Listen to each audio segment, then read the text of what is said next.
The first time I saw her, she was measuring my fence with a damn ruler. No hello, no introduction. Just standing there across Willow Creek in her pristine white cardigan, one eye squinting down a metal tape, lips pressed so tight you could have cracked glass with her jaw. The sun caught on her pearl earrings like tiny warning beacons, flashing over her kingdom of chemically green grass and symmetry. Her name was Karen Whitmore, and she didn't wave. She wrote something on her clipboard instead. It was a Monday morning in April. My coffee still steamed in my left hand, and my right was holding a hammer halfway through fixing a loose board on the shed. The kind of quiet morning that smelled like fresh sawdust, wet soil, and the freedom I'd bled for. The kind of morning I bought 2.3 acres for. And that woman was staring at my shed like it was a war crime. I should have ignored it. I should have gone back inside, kissed my daughter on the head, and left her to her school books. But there's something primal that happens when you feel a stranger silently appraising your life, like you're livestock on the wrong side of the fence. So I walked to the edge of my land, right up to the muddy banks of the creek, and called across. "Can I help you, ma'am?" She didn't answer, just turned on her heels and walked back toward her house, clipboard tight against her chest like it held some divine truth. That was the first move. She'd make 57 more before it was over. My name's Garrett Mitchell. I served 2 tours in Afghanistan, came home with a limp, a Purple Heart, and a daughter who barely remembered me. Bought this place with my VA loan in 2011, a worn-down 1970s ranch on the last unincorporated parcel of land for 5 miles. The old locals called it the Hendricks Farm. Out here, Willow Creek bends between me and the shiny HOA kingdom. They named Willowbrook Estates like it was a golf resort instead of a cul-de-sac with matching mailboxes. I call it peaceful, but that would imply quiet. Out here it's alive. Frogs under the porch, wind in the trees, the rhythmic clack of my daughter's keyboard at night as she writes short stories and science homework. Her name's Emma. 16, stubborn, smarter than I'll ever be. This land saved both of us after the divorce, which is why when the war came, I didn't run. I fortified. 2 weeks after the ruler incident, it escalated. A folded letter appeared in my mailbox, hand-delivered, no stamp. No signature either, just a typed notice of noncompliance from the Willowbrook Homeowners Association. Listed 3 violations on my land. An unpermitted workshop built 10 years ago, a gravel driveway, same age, and a wooden fence older than the state of Arizona. The kicker? I wasn't part of their HOA. Not by choice, not by law, not by 1 square inch. But to Karen Whitmore, facts were inconveniences. And the creek that divided our properties? Just a suggestion. I stood at my kitchen table, holding the notice while Emma ate toast and read the local news on her tablet. "She actually thinks she can fine us?" she asked, mouth half full, brushing her dark hair out of her eyes. "Seems like it. But we're not even, I know," I said, setting the letter down carefully. "She doesn't. Or worse, she did, and this was just the beginning. Let me tell you something about people like Karen. They don't just want control. They need it like oxygen or praise. Their lawns are measured, their trash bins hidden behind enclosures, their dogs trained to bark in lowercase. Karen wasn't a person. She was a system. And her husband, Brad? County Planning Commissioner, the very man who approved most of Willowbrook's development contracts, including the ones he built himself. You see where this is going. They say freedom isn't free. I always thought they meant the kind of freedom you fight for overseas. Turns out the real fight comes when someone parks their HOA authority on your front lawn and demands you conform to rules you never signed up for from people who think power lives in clipboards. That week, I started noticing things. My tools moved slightly when I left the shed unlocked. Emma caught a woman photographing our backyard from a bridge. A neighbor's child stopped biking past our driveway. Even the birds seemed quieter, like the land itself was bracing. I installed security cameras, changed locks, called the county to re-verify my parcel was outside HOA lines. It was. Always had been. Even the original 2009 Environmental Impact Report confirmed it. But Karen didn't want confirmation. She wanted submission. And what she didn't know, what made the whole damn war inevitable, is that I don't fold. Not to bullies. Not to lawyers. not to someone with a god complex and a garden hose. It's funny how wars start. Not with armies, not even with real weapons. Sometimes it's a look across a creek, a clipboard, a forged document, a moment where someone says, "I can get away with this," and someone else says, "No, you won't." That night, I walked out to the creek after Emma went to bed. Moonlight turned the water silver. The trees whispered like veterans trading stories. I stood on my side, the real side, and watched Karen's house glow with artificial security lights. And I said, out loud, like a soldier naming his enemy, "Lady, you picked the wrong damn property." The creek didn't answer, but it kept flowing, slow, steady, indifferent, just like justice. The first real shot wasn't fired with a gun. It came in a certified envelope, thick, glossy, and designed to intimidate. Emma handed it to me on a Saturday morning while I was fixing the rain gutters. She looked pale.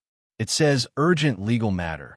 I took it with the same calm I used to open briefing folders overseas. The kind of calm that hides fire under the surface. I already knew who it was from before I saw the letterhead. Pembroke and Associates, attorneys representing Willowbrook Estates, HOA.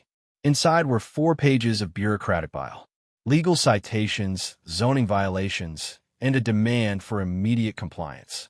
They wanted $47,000 in accumulated fines. $47,000. For what?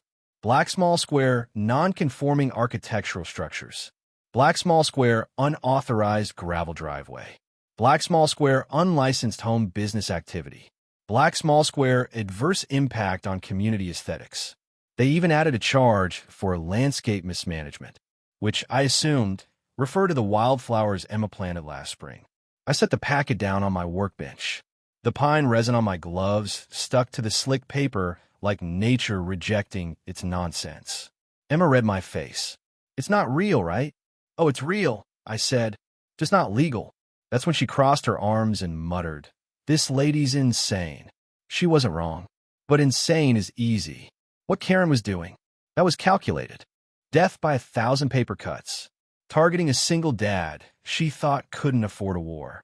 She didn't realize my whole life had been training for one.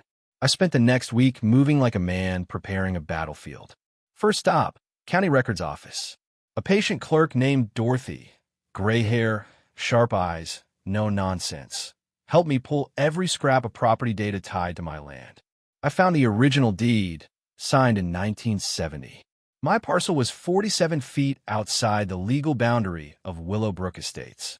On top of that, an environmental exclusion zone was drawn like a hard line in the dirt, floodplain, protected wetlands, and all. Clear as day. I was not, and never had been, in their jurisdiction. Next, the HOA's own management company. They didn't even have my address on file. "If you're not in our system," the receptionist said after 2 holds and a nervous laugh, "you're not in our HOA." I could have ended it there. Sent a cease and desist. Walked away, let her simmer in her fake fines and obsessive lawn care. But then Karen made her second mistake, and this one crossed the line from harassment into open hostility. It happened on Emma's 16th birthday. We invited 10 of her closest friends, lit a bonfire, grilled burgers, played music on a Bluetooth speaker. Volume stayed low, and we shut it all down by 9:30, well within the county's noise ordinance. But the moment the first spark flew from that fire pit, Karen's surveillance machine kicked in. At 8:45 p.m., a police cruiser arrived. Noise complaint. The officer, an older guy with kind eyes, barely got out of his car before shaking his head and apologizing. "Someone's wasting our time." Karen called again an hour later. Same result. This time, the younger officer accepted a burger before heading back out. "Tamest party I've seen all year," he said with a grin. Emma laughed, but it was hollow. "She's watching us, isn't she?" I nodded, then looked across the creek. Karen's upstairs light was on. Silhouetted in the window, she was holding something, binoculars, maybe, or a camera. "She's not going to stop," Emma whispered. "Is she?" "No," I said. "She's not." The next morning, things changed. I found another envelope, this one tucked under my windshield wiper like a calling card. No postie, no address, just my name in red ink, all caps. Inside, another violation notice. This one more aggressive. Karen had escalated to threats, liens, forced removals, legal enforcement. She even included a printed photo of my shed taken from what looked like her second-story window. That was the moment my blood turned cold. Because this wasn't just about boundaries anymore. This was about power, control, erasure. And suddenly, I wasn't just a target. I was an example. What Karen didn't realize, and what she never would, is that some of us don't break. We document. I started a file that day. Every notice, every picture, every call. I installed motion-activated cameras, created timestamp logs, even taught Emma how to tag footage for easy retrieval. She treated it like a school project, researching legal definitions and state codes with the righteous fury only a teenage girl can summon. "You know this is nuts, right?" she said one evening as we watched a new video of Karen's brother-in-law, Rick, pacing across the creek with a measuring tape and an orange vest. "Yep, he's on our side of the waterline. Yep, he just placed a stake next to our bird feeder. Is he trying to steal the birds too?" I smiled, but inside, something coiled tight. Because trespassing wasn't just petty anymore. It was prelude. Then came Mrs. Patterson. She was 83, sharp as a tack, and lived 3 houses down from Karen. She'd been in Willowbrook since it was a muddy field and a dream. She invited me over for coffee one afternoon, and I went curious. Her house smelled like lemon polish and old books. She handed me a mug and sat with the grace of someone who'd watched generations rise and fall from the same porch swing. "I knew something was wrong," she said, the moment that woman started measuring trash bins. I laughed. "I've seen HOA tyrants come and go, but Karen's the worst. You're not the first she's tried to break." Then she pulled out a yellowed manila folder. Inside, subdivision plans from 2009, environmental surveys, meeting transcripts, and most importantly, a memo. It read, "Parcel 47B, Hendricks Homestead, excluded from Willowbrook Estates per floodplain compliance requirements." "Brad approved the project anyway," Mrs. Patterson whispered. "Her husband. He pushed it through. His company got the contract for the houses." The coffee in my hand suddenly tasted like gunpowder. That wasn't just overreach. That was fraud. That was the beginning of the end. By sunset, my workshop had become a war room.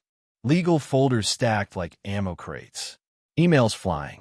Voices echoing off the wood walls. Emma, excited, scared. Me, focused, furious. And Karen? She was still watching. Still measuring. Still scribbling down every move we made like it meant something. She had no idea. She just started a war with a man trained to win one. And this time, I wouldn't be the one crossing the creek. 3 days after Emma's birthday, I found a man standing in my front yard at dawn. Orange vest, clipboard, boots too clean to be real. Rick, Karen's brother-in-law, the one with a contractor's license about as real as her empathy. I stepped outside with my coffee, still in flannel and boots, the morning mist curling around my ankles. "Something I can help you with, Rick?" He jumped like I'd shouted. His tape measure dangled from his hand like a half-coiled lie. "Just verifying property lines," he said, voice shaky. "Karen said there's been some drift. He nodded at Willow Creek like it was a river in flood season. "Water boundaries shift over time. You think a creek moved 47 feet uphill and changed county zoning?" I mean, technically, he started, but my silence cut him off. I held up my phone. "You're on camera. So either you show me your permits or you walk away right now." Rick didn't have a permit. He had bad cologne, Karen's orders, and a tape measure he was about to drop. He left fast, but not before planting one more orange stake into my ground. A final petty act, like a dog marking territory. That's when I realized something. Karen wasn't testing boundaries anymore. She was preparing to erase them. That night, I sat with Emma on the porch. She was quiet, legs tucked under her, wearing my old army hoodie like armor. "She's not going to stop," she said, her voice flat. "No matter what." I nodded. "She's timing my walk to the bus now. She watches me leave, watches me come home. What kind of grown woman stalked a kid?" The question gutted me. My daughter, the kid I missed 3 birthdays for while I was deployed, now felt unsafe walking to school because of some HOA dictator with a vendetta and a god complex. I wanted to scream, break something. Instead, I put my hand over hers. "We fight smarter," I said. "That's how we win." And in that moment, something shifted in me. Something I didn't even realize had cracked. This wasn't about my shed, or gravel, or fences. This was about every single person Karen had bullied into silence. That's when I started calling people. The Kowalskis were first. Grocery store, Sunday afternoon. The mom pulled me aside like we were trading black market goods. "She made us tear down our kid's swing set," she whispered. "Said it violated site line codes." "How much did it cost you?" $8,000. We couldn't fight her. Then came the Rodriguezes, a retired couple who'd moved across the state line. She called my husband's employer. Mrs. Rodriguez told me over Zoom. Said we were violating neighborhood standards by keeping bees. Bees. She said they posed a health risk. They left. Sold their home under market value just to escape the war zone. Pattern after pattern. Story after story. Karen's attacks were never random. She chose families she thought couldn't fight back. Working class people. Elderly. Single parents. Immigrants. Every violation, every threat. A precision strike wrapped in HOA stationery and legal language. I was just the first one who didn't flinch. That week, Mrs. Patterson gave me the key. Literally. A tarnished brass key to her garage, which she unlocked with a sly grin and a whisper, "Justice lives here." Inside, 2 filing cabinets. HOA meeting recordings dating back a decade. Notes, agendas, receipts, all labeled in perfect cursive. Her reason? "You never know when a tyrant needs exposing," she said, sipping tea. She'd captured it all. Every conversation. Every off-the-record comment Karen thought would stay behind closed doors. And one recording, one crackling, beautifully incriminating cassette, blew the whole story wide open. March 2022. Karen's voice, clear and casual. "The contractor's not technically in our jurisdiction, but he'll never fight. People like that can't afford lawyers. Just keep the pressure up until he moves."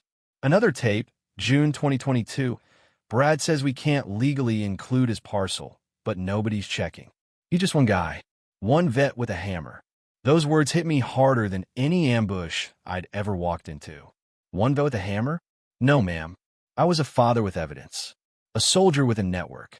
A contractor with county records, a paper trail, and a war chest full of rage.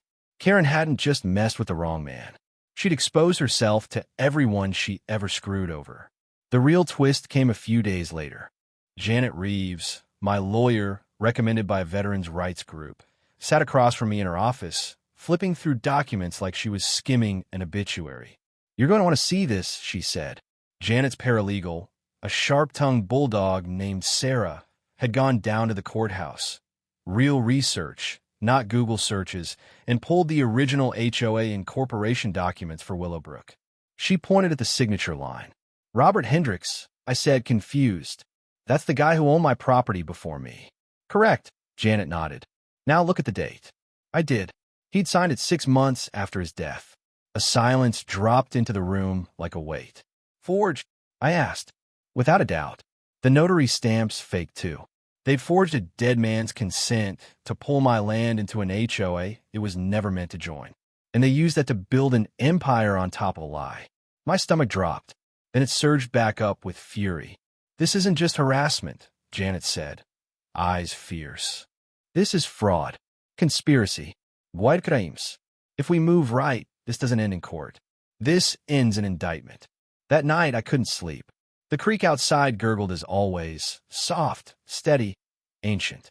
Emma's light glowed under her door, and I knew she was writing again. Her way of fighting back. I sat on the porch alone, holding the cassette player like it was a relic from another war. Karen had stepped on a landmine, and I was done playing defense. By the time Karen filed the lawsuit, I had already built the bulletproof vest. Not literal Kevlar, metaphorical. Evidence. Strategy. Support. 47 feet of legal concrete between me and her house of lies. But when that thick envelope landed in my mailbox, hand-delivered by a sheriff's deputy no less, it still hit like a sniper round. $47,000 in damages. Violation of HOA standards. Operation of an illegal business. And the boldest lie of all, by virtue of proximity and visual impact, Mr. Mitchell's property falls under implied inclusion in Willowbrook Estates. Implied inclusion, like living near a hotel, means you owe them rent. I sat at Janet's desk while she flipped through the paperwork like it was a cheap script. She's not just desperate, she said, eyes narrowing. She's cornered. Emma sat beside me, flipping through her own copy. She looked up, her voice steady. She's weaponizing fear. She thinks if she makes us look dangerous, people will turn away from the truth. She was right, because along with the lawsuit came something darker. Whispers. It started small, comments on the neighborhood Facebook page. Anonymous posts calling me unstable, a dangerous veteran, someone with possible PTSD. Then flyers started appearing on mailboxes. Black small square, blurry photos of my workshop. Black small square warnings about unauthorized electrical work. Black small square my business phone number printed in bold. Protect your family. Report unsafe activity. A customer called me crying. Said someone left a voicemail claiming her home was at risk because she hired me to replace her breaker box. 3 contracts canceled in 2 days. My income dropped like a snapped wire. The next morning, Emma found nails spread across our driveway. Small, sharp, and placed where only our tires would roll. One punctured the rear wheel of my truck. The one after that cut through the sidewall of Emma's car. She stared at the damage, jaw tight, eyes wet. Dad, this is more than harassment now. She wants to ruin us. She was right again. That night, I moved her to Mrs. Patterson's house. Safer, closer to allies, away from the daily war zone. Watching her pack, I felt something snap inside. Not rage. Something deeper. Resolve. This wasn't about me anymore. Karen had made it about Emma. About security. About survival. And if she wanted to bury us, I'd make damn sure she went first. We assembled what Emma called the War Council in my workshop the next morning. Janet spread the documents across my bench. Forged deeds, environmental reports, cassette recordings, HOA bylaws, surveyor footage, the whole ugly skeleton Karen had built her empire on. We're not just defending anymore, Janet said. We're filing a countersuit. For what? The Kowalski dad asked. Janet's smile was sharp as glass. Harassment, business interference, fraud, forgery, abuse of public office, and, if the DA bites, criminal conspiracy.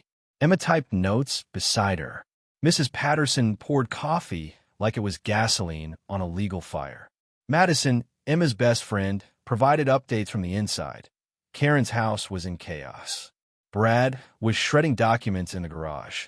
Karen was holding emergency meetings at midnight and promising neighbors reduced dues if they testified against me. She's unraveling, Janet said. But don't let that fool you. Cornered snakes bite harder. And Karen had one last move left. 2 nights later, a figure crept into my yard at 3:17 a.m. Black hoodie, gloves, bullet cutters.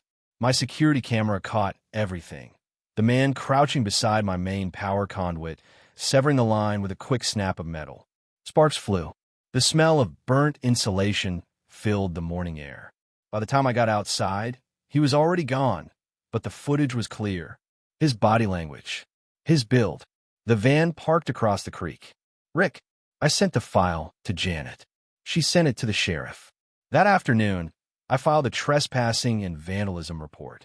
It was the 3rd criminal complaint in 2 weeks. Karen's game was crumbling, and now it was on record. But the moment that twisted the knife didn't come from Karen. It came from Emma. She was quiet when she came home for dinner that Friday. Not angry, not scared, just hollow. I found something in my locker, she said, handing me a piece of paper. Scrawled in thick Sharpie. Your dad's a psycho. Move or someone gets hurt. I read it twice, then again, trying to find the line where it stopped being real. There wasn't one.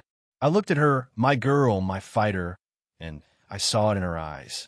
The ache, the fear, the 1,000 unspoken ways this war was stealing pieces of her childhood. I'll fix this, I said quietly. She nodded, but I could tell she didn't believe me yet, and I didn't blame her. The next day, I broke ground on a new workshop extension. Permits filed, materials delivered, full visibility. It was legal, but it was also a message. Karen drove by that afternoon. Same white Lexus, same judgmental stare. She slowed down when she saw the lumber pile. Slowed even more when she saw me wave. She didn't wave back, but her face said it all. She was losing control. Later that night, Madison messaged Emma. Karen had a meltdown in front of the board. Screamed something about you guys building a warehouse to traffic illegal goods. Brad told her to shut up. Emma laughed out loud. For the first time in weeks. That sound gave me more strength than any court order. Karen was a damn cracking under pressure. She'd filed false paperwork, committed forgery, manipulated her position, used HOA funds for personal vendettas. And now, the community she ruled by fear was waking up. The sheriff began his own investigation. The HOA's management company launched a review. Brad's position on the planning board came under scrutiny. The war had become public. Karen had mistaken silence for submission. And now the whole neighborhood was ready to speak. The night before the public hearing, I sat by the creek again. Emma sat beside me, legs in the grass, leaning on my shoulder. I don't care about the money anymore, she said. I just want it to stop. I looked across the water at Karen's house. Dark now, the porch light finally off. It will, I said. Tomorrow. The creek bubbled softly between us, ancient and calm. A boundary nature carved that no HOA could ever erase. The hearing room was full before the doors even opened. Folding chairs packed shoulder to shoulder. Local news vans idling outside like vultures sensing blood. A sheriff's deputy stood by the entrance, arms folded, eyes scanning for tension, and he found plenty. Karen arrived late, not out of courtesy, but theater. She walked in like she was showing a house. Straight spine, expensive navy pantsuit, a binder hugged to her chest like it contained scripture. Brad trailed behind her, paler than usual, neck tight in a collar he couldn't loosen. Emma and I sat in the front row. She clutched a flash drive, the digital copy of the audio recordings Mrs. Patterson had preserved for a decade. Her hands didn't shake. Not anymore. Janet stood behind us, her expression unreadable, except for the way her eyes never left Karen, like a surgeon preparing for a clean, clinical incision. The commission called the meeting to order. Karen spoke first. She opened her binder like it was a holy text and launched into a polished performance about community values, neighborhood cohesion, and protecting family spaces from commercial incursion. She gestured to glossy photographs. My workshop from awkward angles, shadows cast to look like chaos. This illegal structure, she said, her voice quivering with manufactured fear, endangers children. It violates the spirit and standards of Willowbrook Estates, and it contributes to the decline of our property values. Behind her, a slideshow displayed a graph, one that conveniently stopped short of the year her legal campaign began. People murmured. A few nodded. Most didn't. Something was shifting in the air, the kind of tension that comes when an illusion starts cracking. And then Janet stood. She didn't raise her voice, didn't use a slideshow. No teatrix. Just a binder. Thicker. Heavier. Real. We have documentation from the original 1970 property deed. A county-certified survey establishing Mr. Mitchell's land as 47 feet outside HOA jurisdiction. An environmental impact study from 2009 recommending the exclusion of his parcel due to floodplain risks. She clicked a remote. A map appeared, glowing on the projector like a battlefield layout. Parcel 47B. The Hendricks homestead.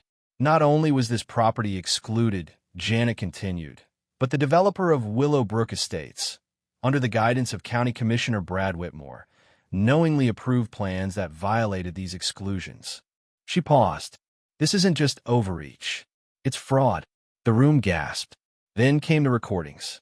Emma stood up, voice steady, tone sharp, and played the first tape. Karen's voice filled the room, captured in scratchy but unmistakable clarity. He's not technically in our jurisdiction, but he'll never fight. Just keep the pressure up until he folds. You could feel it, the collective shift in the room. Like a spell breaking. The faces turned. Not toward us. Toward her. Another tape. Brad says we can't legally force him in, but what's he going to do? Hire a lawyer? People like that always fold. Karen's eyes darted like she was searching for an escape route. There wasn't one. Mrs. Patterson stood next. Calm, poised, regal in a way Karen could never fake. She handed over her handwritten meeting notes, time-stamped and cross-referenced with HOA funds disbursed without approval. Legal fees paid for with neighbor dues. The HOA's own management rep stood up and confirmed it. Yes, we found evidence that Mrs. Whitmore used association funds for private legal actions. This violates multiple clauses in the fiduciary bylaws. The final blow came from the forensic analyst. The signature on the Willowbrook Incorporation document attributed to Robert Hendricks is a forgery.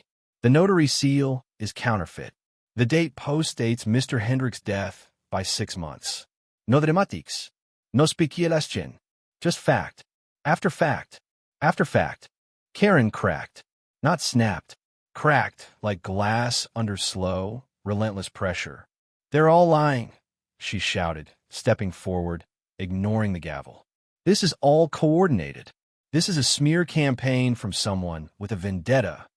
She pointed at me. He's dangerous. He's unstable. Look at his background. He's military. You don't know what he's capable of. Silence. Then Emma stood. Her voice didn't shake. You stalked me. You called the police on my birthday.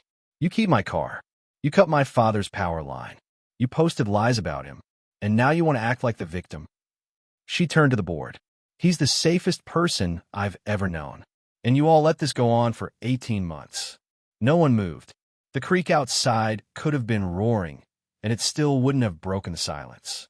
Karen slumped in her chair, face white, mouth open but wordless. And then came the vote. Unanimous. Willowbrook's HOA incorporation was declared fraudulent and void. All enforcement actions taken against excluded parcels were nullified. Karen's position was terminated. Brad's conflict of interest was referred to the district attorney. Criminal proceedings were authorized. Outside, the world exploded. Not with chaos, but with relief. Neighbors came up to me. Some cried. Some apologized. One handed me a gift card for Home Depot and said, "We were just afraid. Thank you for not being." Emma stood beside me, holding my hand, chin high, eyes dry. Karen tried to give a counter-interview.